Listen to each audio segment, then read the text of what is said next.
기도하겠습니다. 오늘 말씀은 신명기 13장입니다. 신명기 13장 우리 한 장 전체를 같이 보겠습니다.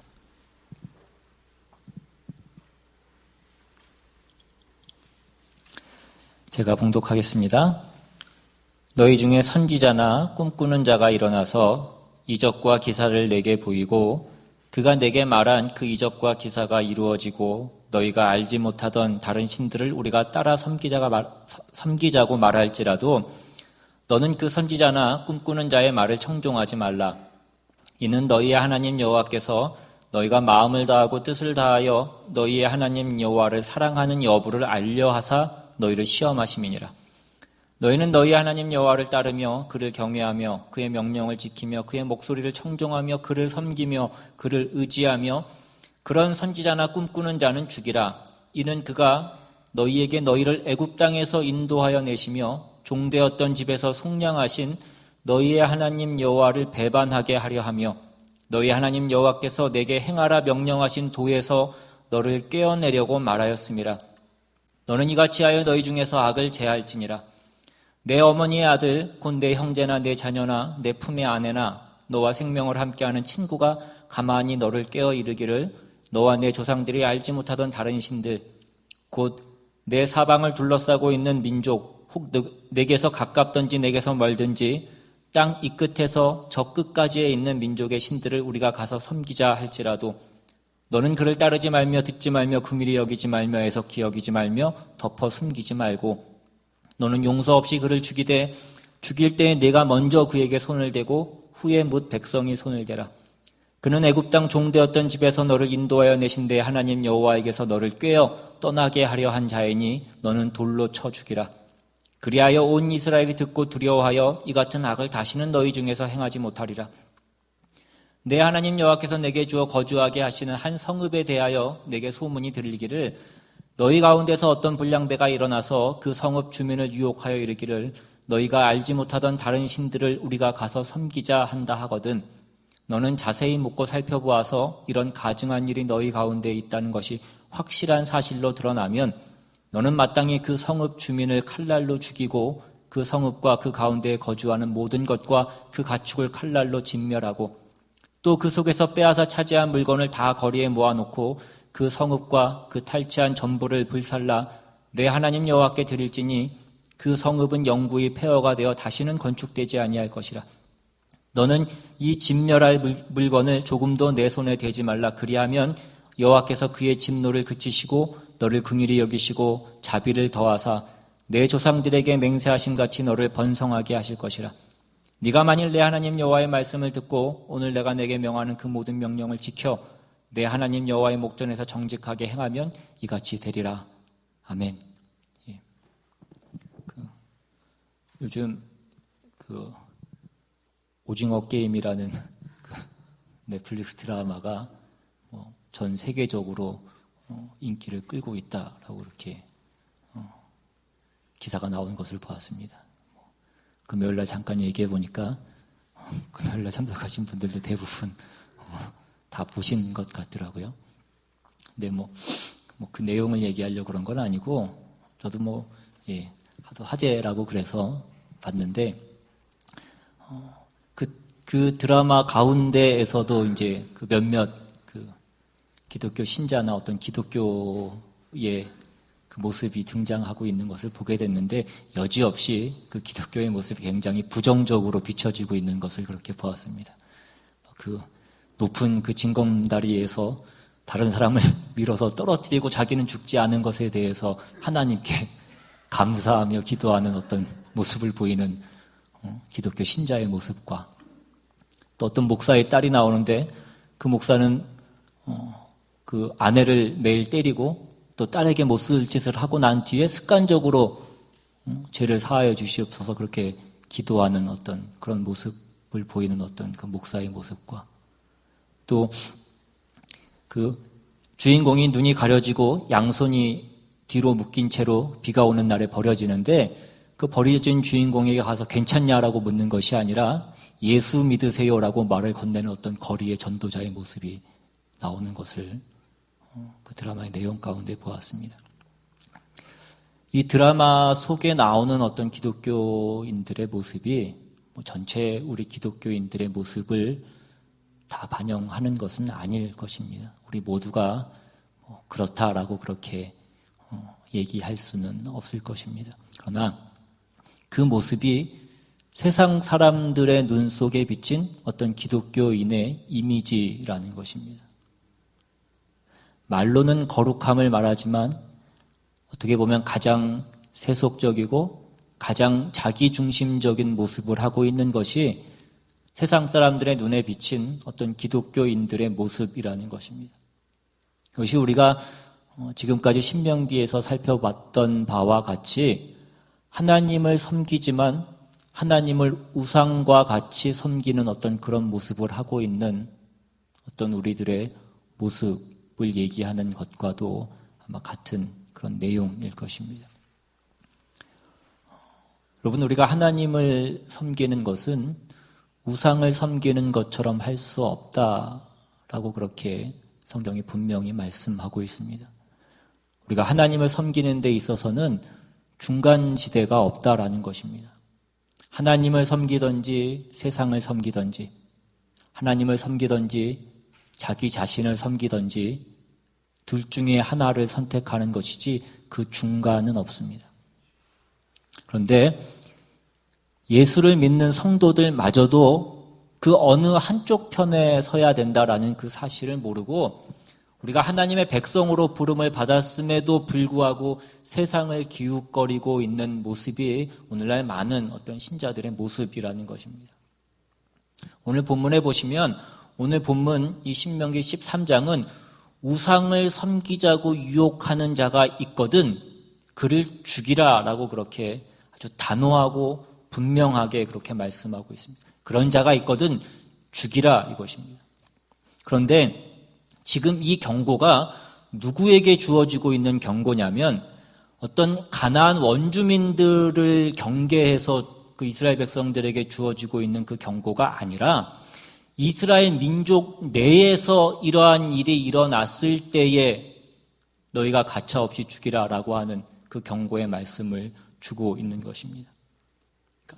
하나님이 누군지 모르는 자들이 잘못하는 것에 대해서 이 혹독한 심판의 기준을 얘기하고 있는 것이 아니라 하나님을 만난 자들, 애굽에서 꺼냄을 받은 자들, 오늘날로 얘기하자면 예수 그리스도가 누구인지를 아는 자들이 이러거든 너희는 죽이라 이것입니다.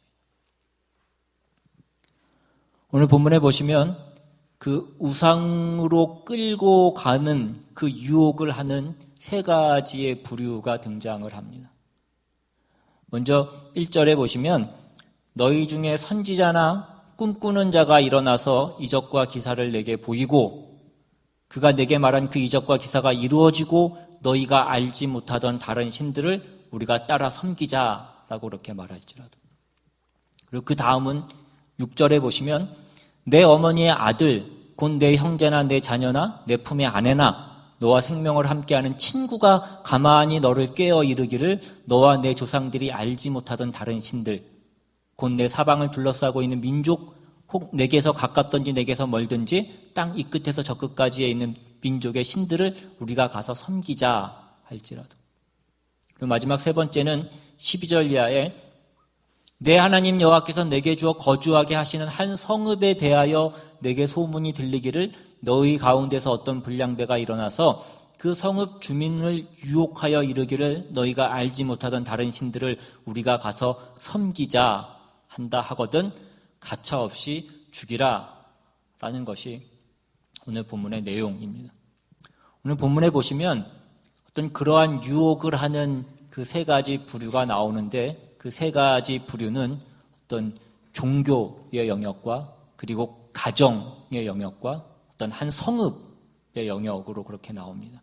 그러니까 쉽게 얘기해서 어떤 매력적인 종교적인 현상이 일어나는 것, 어떤 이적과 기사와 같은 그런 일들이 일어나는 것으로 유혹하는 것, 그리고 어떤 거절하기 힘든 어떤 관계의 친밀함 가운데 그러한 유혹이 일어난다. 그리고 마지막 세 번째는 어떤 다수가 우리를 선동하는 것입니다. 여러 사람이 여론으로 우리를 선동하는 것들을 얘기하는 것입니다. 먼저 선지자나 꿈꾸는 자가 일어나서 이적과 기사를 보이고 그리고 이리로 가자라고 그렇게 이제 이스라엘 백성들을 유혹합니다.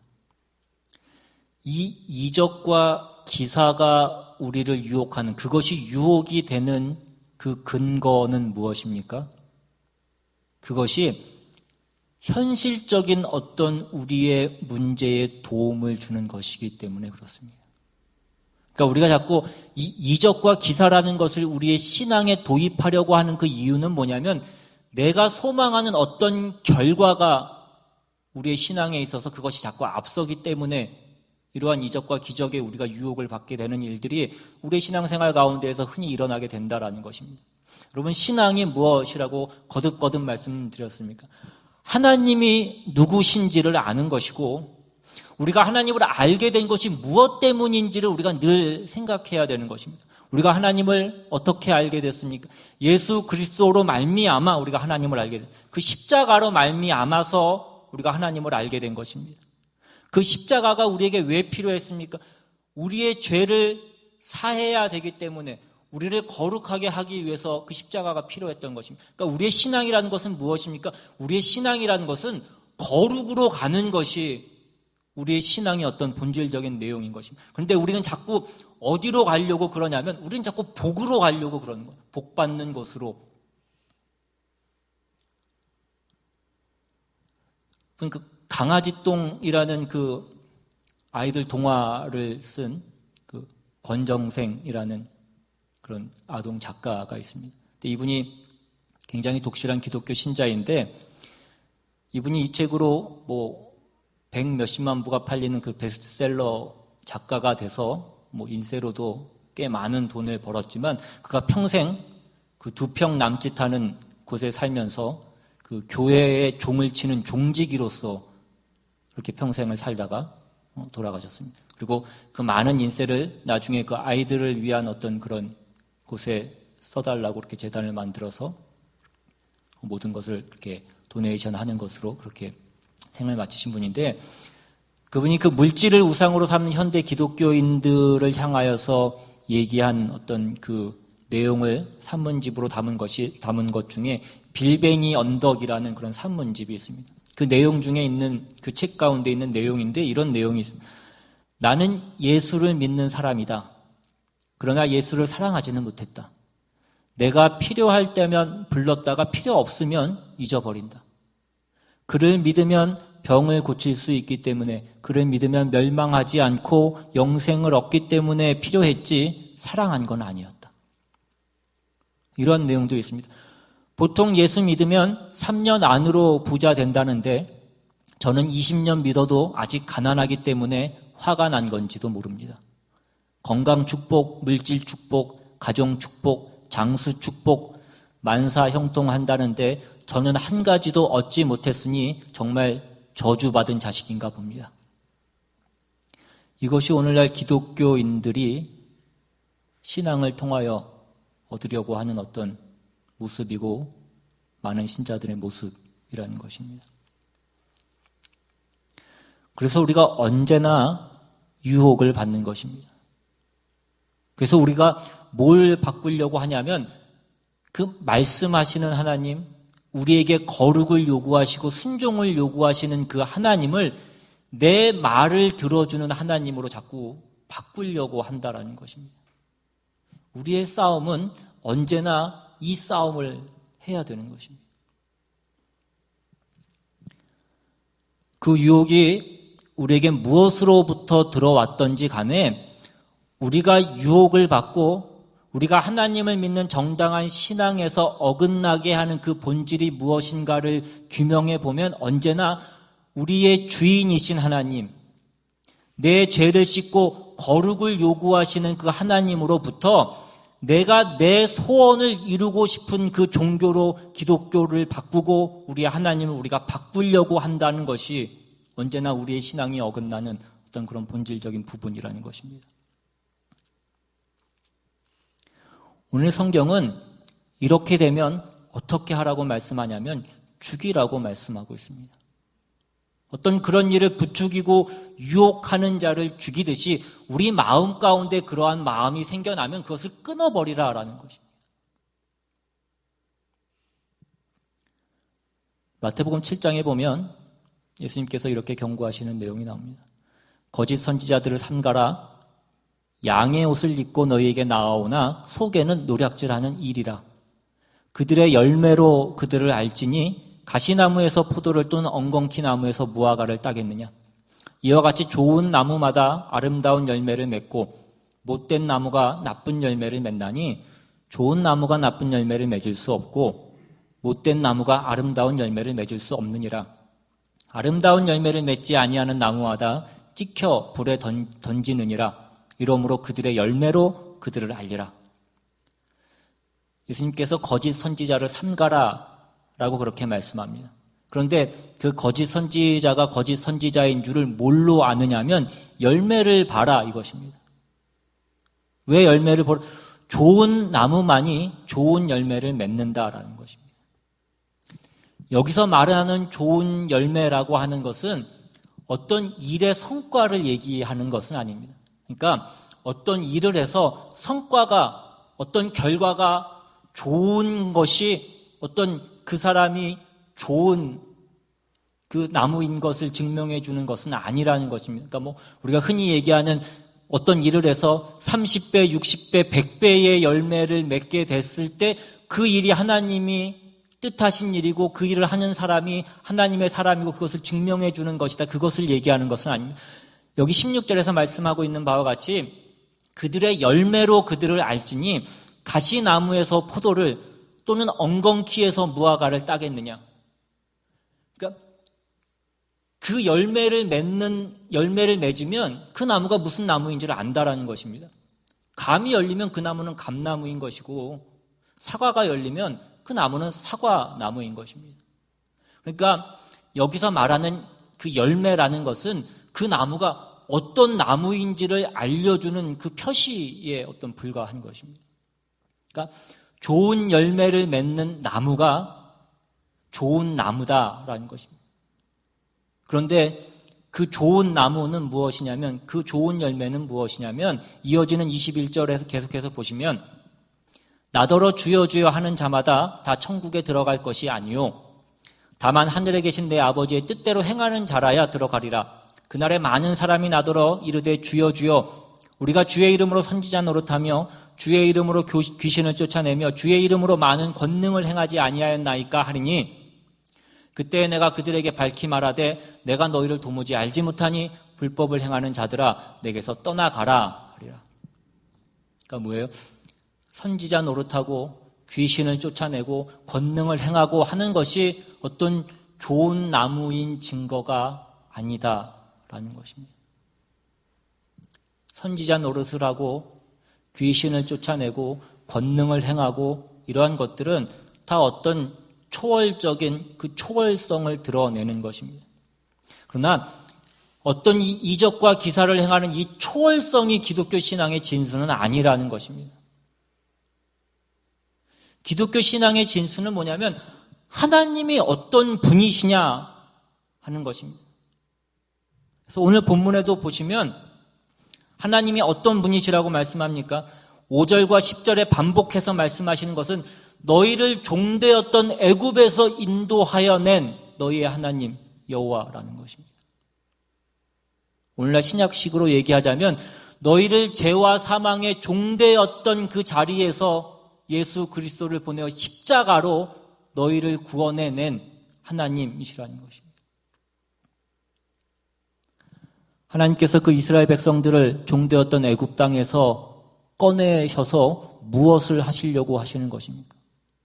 그 가나안 땅을 주기 위해서, 그들을 복되게 하기 위해서. 그 복은 할 수 있는 모시고가 아니라 영적인 복이라는 것입니다. 하나님을 모시고 살 수 있는, 모시고 살게 되는 그 하나님의 백성으로 만들기 위한 그 복이라는 것입니다. 그 거룩한 백성이 되게 하기 위한 그 복.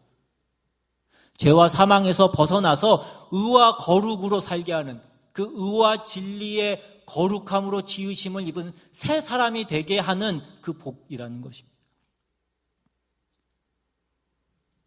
그런데 우리는 자꾸 어디로 끌려가냐면 선지자나 꿈꾸는 자가 일어나서 어떤 초월을 보여서 우리를 자꾸 어디로 끌고 가려고 그러냐면 하나님이 우리에게 의도하시는 그 거룩으로의 초청이 아니라 눈앞에 보이는 어떤 이익을 얻기 위한 그 방법으로 우리가 종교를, 우리의 신앙을, 하나님을 우리가 자꾸 바꿔버린다는 것입니다. 그래서 우리가 하나님을 불러도, 하나님이라고 불러도 우리를 종되었던 애굽에서 인도하여 낸 그 하나님이 아니라 우리를 그 죄와 사망의 그 노예의 자리에서 꺼내신 그 하나님이 아니라 우리를 의와 진리와 거룩으로 부르시는 그 하나님이 아니라 병 낫게 해주고 우리의 문제를 해결해주고 어떤 우리를 물질적인 축복을 주는 부자 되게 해주는 그런 하나님으로 우리가 그 하나님을 전락시킨다라는 것입니다. 하나님을 찾는데 그 하나님이 말씀하시는 하나님이 아니라 떡을 갖다 주는 하나님이라는 것입니다. 우리가 하나님을 그렇게 만들고 우리의 신앙을 자꾸 그렇게 왜곡시킨다라는 것입니다.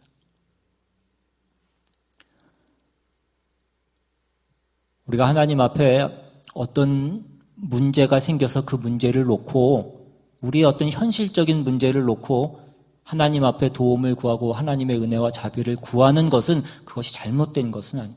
그것은 우리가 마땅히 해야 될 일이고 그것은 언제나 옳은 일입니다. 그러나 우리가 하나님 앞에 그것을 주고받는 것만으로 우리가 하나님 앞에 나아가고 있다라고 한다면 그것은 잘못된 것이다라는 거예요. 너희가 하나님 앞에 엎드리고 하나님의 말씀을 들으려고 하는 것이 신앙이지 너희가 하나님을 너희가 원하는 하나님으로 만들려고 하지 말라라는 것입니다. 예전에 한참 부흥회나 집회 같은 데 하면 목사님들이 와서 무슨 성령 집회 한다라고 그러고 사람들 세워놓고 넘어뜨리는 것이 한참 유행처럼 그렇게 또 기독교 내에 유행했던 그런 적이 있습니다. 혹시 중에도 그런데 가보셨던 분이 계신지 모르겠는데 넘어지는 것이 신앙에 도대체 무슨 관계가 있느냐라는 것입니다. 혹시 넘어져 보신 분이 계신지 모르겠지만 내가 넘어져서 내 신앙이 그래서 내가 넘어지니까 내 신앙이 그 뒤로 얼마나 좋아졌냐라는 것입니다. 우리의 신앙에 넘어지는 것이 왜 필요하냐라는 것입니다. 우리가 넘어진 사람도 일으켜줘야 되는데 왜 사람을 일부러 넘어뜨리냐라는 것입니다. 성령님이 넘어져 있고 주저앉아 있는 사람 부축해서 일으켜 세우기도 바쁘신데 왜 성령님이 일부러 서 있는 사람을 왜 잡아뜨리고 넘어뜨리냐라는 것입니다. 그것이 우리의 신앙에 무슨 도움이 되냐라는 것입니다. 그런데 왜 우리가 자꾸 그런 거에 혹하게 됩니까? 신기하다라는 것입니다. 여러분, 신기한 것이 우리의 신앙의 내용이 되어서는 안 됩니다. 오늘 본문에 보시면 본문 3절에 너는 그 선지자나 꿈꾸는 자의 말을 청종하지 말라. 이는 너희의 하나님 여호와께서 너희가 마음을 다하고 뜻을 다하여 너희 하나님 여호와를 사랑하는 여부를 알려하사 너희를 시험하심이니라. 하나님의 이스라엘 백성을 시험하시는데 뭘 시험하신다고 말씀합니까? 하나님을 사랑하는가 사랑하지 않는가 그것을 시험하신다라는 것입니다. 여러분, 사랑이라고 하는 것은 어떤 이해관계를 뛰어넘는 것입니다. 우리가 하나님을 사랑하고 하나님 앞에 경배하는 것은 우리의 현실의 이해관계에 묶여있는 것을 뛰어넘는 것이 되어야 된다는 것입니다. 우리가 처음 신앙을 가질 때 우리가 하나님이 누군지 모르고 우리가 하나님이 누구신지를 배울 때에는 우리가 어떤 이런 이해관계를 통해서 하나님을 만나고 하나님을 배울 수 있습니다. 병이 낫고 우리의 문제가 해결되고 어떤 물질적인 축복을 받고 이런 것으로 우리가 처음 하나님을 만나고 하나님을 경험하게 될 수는 있습니다. 그러나 우리가 거기에 머물러 있어서는 안 된다라는 것입니다. 하나님이 우리에게 요구하시는 것은 우리의 어떤 현실적인 이해관계를 뛰어넘어서 하나님을 사랑하고 하나님의 뜻을 헤아리고 오늘 우리 삶 가운데 주어지는 그 모든 것들이 하나님이 우리를 잘되게 하기 위해서, 하나님의 자녀답게 하기 위해서라는 것을 우리가 깨닫고 이해해서 우리가 하나님 앞에 온전히 엎드리고 항복하는 것을 하나님이 우리에게 원하시는 것입니다. 근데 우리가 이해관계 가운데 있으면 우리는 더 이상 그것을 사랑이라고 말할 수 없습니다. 하나님이 안 해주시는 거 저쪽에 무슨 다른 무당이 해준다라고 그러면 우리는 금방 그쪽으로 가게 되어 있습니다. 그것은 신앙이 아니라는 것입니다. 여러분 지금 배우자랑 결혼하실 때 여러분 배우자 보고 결혼하셨습니까? 이 사람이랑 결혼하면 뭔가 생길 것 같아서, 처가가 뭘 해줄 것 같고, 시댁이 부자라서 뭘 해줄 것 같고. 저희 집사람이 저랑 결혼한다고 했을 때 그 집사람 주위 사람들이 저를 굉장히 궁금해했습니다. 그 주위에서 집사람한테 소위 말하는 능력 있고 스펙 좋은 사람들 소개시켜주고 해도 다 싫다고 그러다가 어느 날 갑자기 만난 지 몇 달밖에 안 된 사람하고 결혼을 한다라고 그렇게 얘기를 하니까 도대체 누구길래, 막상 봤더니 외모가 그렇게 출중한 것도 아니고, 그렇다고 세상적으로 직업이 좋은 것도 아니고, 그렇다고 집안이 좋은 것도 아니고. 사랑은 그런 것을 다 뛰어넘는 것입니다. 그런 것과 관계가 없는 것입니다. 저희 집사람은 아직도 제가 세상에서 제일 잘생긴 줄 알고 그렇게 살아가고 있습니다. 믿지 않으신 것 같아서 더 말씀을 드리면, 저희 그 밀벨리 신학교에 있을 때 그 신학교가 한국 그 1.5세 전도사님 중에 굉장히 헌칠하고 잘생긴 분이 한 분 있었습니다. 그분이 그 학교 홍보하는 그 브로셔에 그 사진 그 모델로 이렇게 홍보 자료에도 들어가고 그랬는데, 그 사모님들이 모인 자리에서 어떤 사모님이 그 얘기를 하다가 그분이 그 밀벨리 현빈이라는 거예요. 별명이. 그 전도사님이 밀벨리 현빈이라고. 그 얘기를 들은 우리 와이프가 갑자기 정색을 하고, 우리 남편이 왜 있는데 왜 거기가 밀벨리 현빈이냐고. 실화입니다, 실화.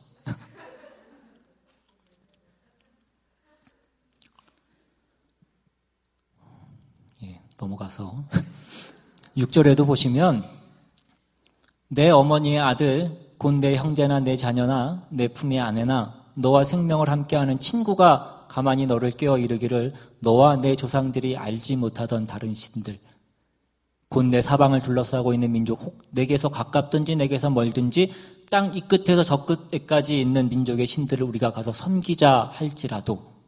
뭐라 그래요? 그 다음 10절에 그는 애굽 땅 종되었던 집에서 너를 인도하여 내신 내 하나님 여호와께서 너를 깨어 떠나게 하려 한 자이니 너는 돌로 쳐 죽이라. 자꾸 반복해서 이 말씀을 한다라는 것입니다. 그러니까 무엇이냐면, 기독교 신앙이라는 것은 우리 가족을 행복하게 해주는 어떤 수호신이 아니라는 것입니다. 여기에 나오는 어떤 형제, 자녀, 그리고 아내, 가까운 친구는 우리의 매일의 일상에서 가까이 하는 그런 사람들인 것입니다. 그 친밀함 때문에 우리가 저항하기 어려운 그것이 우리에게 유혹이 될 수 있다는 것입니다. 여러분, 우리가 처음 한 집안에 예수 믿는 사람이 처음에 생기게 되면 그 안에 어떤 화합이 생기는 것이 아니라 오히려 분열이 생기고 갈등이 생기고 다툼이 생기는 것을 우리는 보게 됩니다. 우리는 하나님을 따라서 살아야 되고, 다른 사람들은 어떤 세상의 가치 가운데 합의를 보면서 살아가기 때문에 그렇습니다. 우리가 뭘로 합의를 봅니까? 합의를 보는 그 기준이 무엇이냐라는 거죠. 바로 눈앞에 있는 것, 눈앞에 보이는 어떤 이익을 위해서 우리는 합의를 보면서 살아가는 것입니다. 그들은 자신들이 사망의 길로 가는 줄도 모르면서 화목이 행복이라고 그렇게 생각을 한다는 것입니다. 세 번째 12절에 보시면 내 하나님 여호와께서 내게 주어 거주하게 하시는 한 성읍에 대하여 내게 소문이 들리기를 너희 가운데서 어떤 불량배가 일어나서 그 성읍 주민을 유혹하여 이르기를 너희가 알지 못하던 다른 신들을 우리가 가서 섬기자 한다 하거든.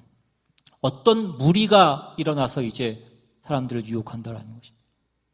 오늘날식으로 얘기하자면 이것은 여론입니다. 오늘날 우리가 사는 이 시대 이 민주주의라고 하는 것은 여론 정치고 다수에 의해서 움직이는 그런 시대 세상입니다. 그러나 다수에 의해서 움직인다라는 것이 다수가 원하는 것을 결정한다라는 것이 꼭 최선의 길이거나 그것이 정답이라는 얘기는 아닙니다. 다수가 원하는 것이 틀린 경우가 얼마든지 있고 우리가 그것을 늘 우리의 삶 가운데서도 자주 경험하게 되는 것이 얼마든지 있습니다. 왜 그러냐면 생각이 없는 사람들이 훨씬 더 많기 때문에 그렇습니다. 그러나 다수의 편을 드는 것은 다수가 원하는 것으로 뭔가를 결정하는 것은 그래야 다툼이 덜 생기고 그나마 싸움이 덜 생기기 때문에 그렇게 하는 것입니다. 21세기를 살아가는 사람들이 만든 우상 중에 또 다른 하나가 요새는 빅데이터입니다. 이 빅데이터라는 것이 분석을 해서 내놓은 그 정보가 현대에서는 신이 되어가고 있습니다. 여러분, 우리가 하나님을 여론에 의해서 다수결에 의해서 우리가 하나님을 정하거나 하나님의 뜻을 정할 수 없습니다. 우리가 진리와 생명이라는 것을 다수결로 정할 수 없다고요. 그것은 하나님이 정하시는 것입니다. 그래서 우리의 신앙은 끊임없이 하나님 앞에 엎드리고 하나님 앞에 무릎을 꿇어야 되는 것입니다. 그래서 오늘 본문 4절에도 보시면 너희는 너희의 하나님 여호와를 따르며 그를 경외하며 그의 명령을 지키며 그의 목소리를 청종하며 그를 섬기며 그를 의지하며 계속해서 하나님이시라는 것입니다. 하나님이 모든 것을 정하시는 것입니다. 우리가 정하지 않는다고요. 우리의 신앙의 목표와 우리의 신앙의 원리와 내용과 방법과 그 모든 것들은 하나님이 정하시지 우리가 정하지 않는다고요. 우리의 필요 때문에 그 기독교라는 것이 우리에게 도입된 것이 아니라는 것입니다. 그래서 신앙은 성경에서 얘기하는 대로 좁은 문으로 들어가는 것이고 좁은 길로 가는 것입니다. 그 싸움을 해야 되는 것입니다. 하나님을 따라 사는 것은 좁은 문, 좁은 길로 가는 것이고 세상을 따라 사는 것은 넓은 길, 넓은 문으로 가는 것입니다. 그래서 우리가 예수를 믿으면서 자꾸 우리 마음속에 어떤 생각이 일어나냐면 꼭 이렇게까지 할 필요가 있나라는 생각이 자꾸 우리 마음 가운데 생겨요. 예수 믿으면 됐지. 내가 꼭 이렇게까지 해야 되나? 그래서 우리의 신앙이 어디까지 지금 전락해 가고 있냐면 그냥 주일날 와서 예배 보고 헌금하면 됐지. 우리가 주일날 예배 보고 헌금하는 것으로 우리 신앙의 최소한의 책임을 다했다라고 우리가 그렇게 생각을 한다는 것입니다. 우리의 신앙에 있어서 가장 문제가 되는 것은 뭐냐면 우리가 알지만 하지 않는 것입니다. 근데 그 하지 않는 것, 우리가 알면서도 우리의 신앙생활을 하지 않을 수 있는 그 용기를 누가 줬냐면 우리 옆에서 준다는 거예요. 우리 주변에서 우리에게 그 용기를 준다는 것입니다. 그렇게 하지 않고 사는 사람들이 너무나 많아서 우리가 이 정도면 괜찮다라고 그렇게 생각하게 만든다라는 것입니다. 나는 최소한 주일날 교회 예배 빼먹지 않고 주일날 예배 보고 헌금하고 적어도 부자 되게 해달라고 그렇게 기도하지 않고 내 자식이 공부하지 않았는데 좋은 대학 가게 해달라고 기도하지 않는 것으로 나는 그래도 괜찮은 신자다라고 우리가 그렇게 생각을 한다라는 것입니다.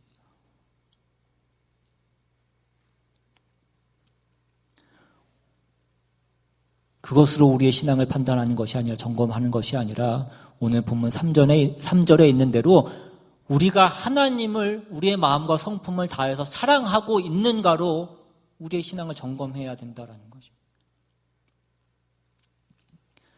여러분, 우리가 하나님을 사랑하지 않으면 우리가 우상을 쫓아가지 않고 우상에게 절하지 않았다고 할지라도 그것은 이미 우리가 잘못 가고 있는 것입니다. 우리가 우상으로 가게 되는 그 첫 번째 이유가 뭐냐면 우리가 마음을 다하고 뜻을 다하고 성품을 다하여서 하나님을 사랑하고 하나님의 뜻에 대해 항복하지 않는 것, 그래서 우리 가운데 생겨난 어떤 기쁨과 만족이 없으면 우리는 자연스럽게 이쪽으로 가게, 그 우상을 섬기는 쪽으로 우리가 가게 되어 있다라는 것입니다. 그러니까 우리의 모든 신앙을 확인하는 문제, 우리가 우상을 따라갔느냐 그러지 않았느냐, 우리가 우상을 섬겼느냐 그러지 않았느냐라는 것은 우상에게 절했느냐라는 것을 묻는 것이 아니라 내 마음을 다하고 뜻을 다하고 성품을 다해서 주 너의 하나님을 사랑했느냐, 이것이 언제나 기준이 되는 것이다라는 것입니다. 마음을 다하고 뜻을 다하고 성품을 다해서 하나님을 사랑하지 않는 자리에 있으면 우리는 이미 하나님에게서 떠나와 있는 것입니다. 하나님에 순종하지 않고 우리의 욕심을 채우려고 하는 것입니다. 그것이 우리가 우상을 만들어내는 유일한 이유인 것입니다. 신앙이라는 것은 신자다운 쪽으로 한없이 가는 것입니다. 여러분, 사랑은 끝이 없는 것입니다. 거룩이라고 하는 것은, 우리가 거룩해진다라고 하는 것은 끝이 없는 것입니다. 여러분, 이것을 여러분 보고 억지로 하라는 것이 아닙니다. 여러분의 생애를 잘 돌아보시고 하나님의 내 삶 가운데 역사하신 그 손길과 그 은혜가 무엇인지를 확인하셔서 하나님 앞에 우리가 온전히 항복해야 된다는 것입니다. 그런데 우리의 삶 가운데 왜 그러한 감사가 없고 하나님의 뜻에 대한 온전한 항복이 없으니까? 우리의 생애를 우리가 어떤 죄와 거룩이라는 것을 기준으로 해서 우리의 생애를 점검하는 것이 아니라 우리는 언제나 어떤 세상적인 가치로, 어떤 세상적인 기준으로, 어떤 돈과 어떤 우리의 자존심을 세우는 어떤 문제로 자꾸 우리의 생애를 점검하니까 하나님이 내 생애 가운데 뭔가 해주신 것이 없는 것처럼 우리는 그렇게 느껴지는 것입니다. 그렇지 않다라는 것입니다. 여러분이 오늘 이 주일에 예배하는 자리에 앉아 있을 수 있도록 하나님께서 여러분의 생애 가운데 간섭하시고 역사하신 것입니다. 하나님께서 우리를 죄와 사망에서 구원하시고 하나님을 알게 하시고 우리가 하나님을 잊고 살도록 내버려 두지 않으셔서 간섭하셔서 오늘 우리가 이 자리에 있을 수 있다는 것입니다. 우리는 그것을 알고 하나님께 감사하고 감격하고 하나님께 항복해야 됩니다. 오늘 예배가 끝나고 집에 돌아가시거든 한번 곰곰이 생각해 보실 수 있기를 바랍니다. 우리 모두는 하나님이 우리에 대하여 오래 참으시고 후히 주시고 긍휼과 자비를 베푸시고 간섭하신 손길 때문에 우리가 여기까지 와 있는 것입니다. 우리는 하나님의 사람이고 하나님이 우리를 먼저 그 죄와 사망에서 꺼내셔서 하나님의 백성으로 삼아주셨습니다.